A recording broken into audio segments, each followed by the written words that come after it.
Video sa pagsulod sa grupo sa mga armadong lalaki sa usa ka resort sa barangay Suba Basbas, Lapu-Lapu City, sangputanan sa panagbangi sa duha ka management sa naasong resort matod sa Lapu-Lapu City Police. Ani ang report.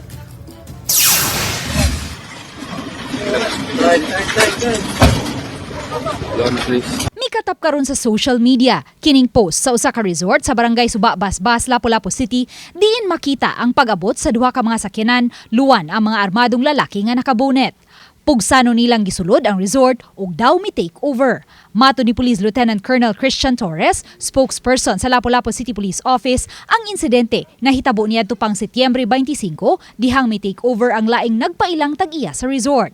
Nakadawat og tawag ang Lapu-Lapu City Police sa gikatahong presensya sa mga armadong lalaki sa maong resort. Apan sa ilang pag-abot, malinaw na ang dapit ug naka-take over na ang bagong management. Ang sa side sa police dili san may maka-check kinsa gay tinuod nga nagiya kay each party na may allegation na kinahanglan kita court order basta yung nana na o kinsa gid ang rightful owner which is si court o si sheriff may implement mo na natong gipaabot karon kay both parties na may mga papilis ipakita. Sa inisyal nga pakisusi sa Lapu-Lapu City Police, walay gikatahong nasamdan sa hitabo ug padayon pang gihusay sa korte ang isyu sa duha ka management nga pulos na ngangkong nanag-iya sa resort.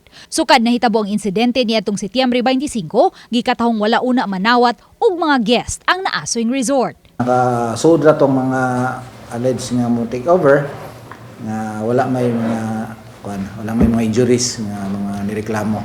Doon ay ang pikas party katong ipapahawa or katong gi-take overan is na mga aligasyon na mga nangawala pero manay ongoing ang court proceeding ng ilang kaso.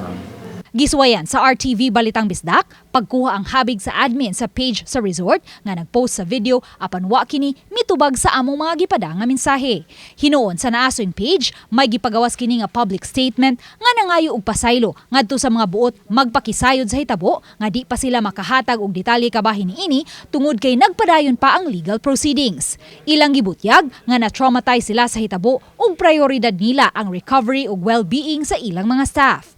Matud pa sa nalatid sa public statement, pinadalang ang video sa wa nagpailang tao ug ila kining gi-upload isip kabahin sa ilang statement aron makaabag sa pagsuta sa tinuod nga hitabo.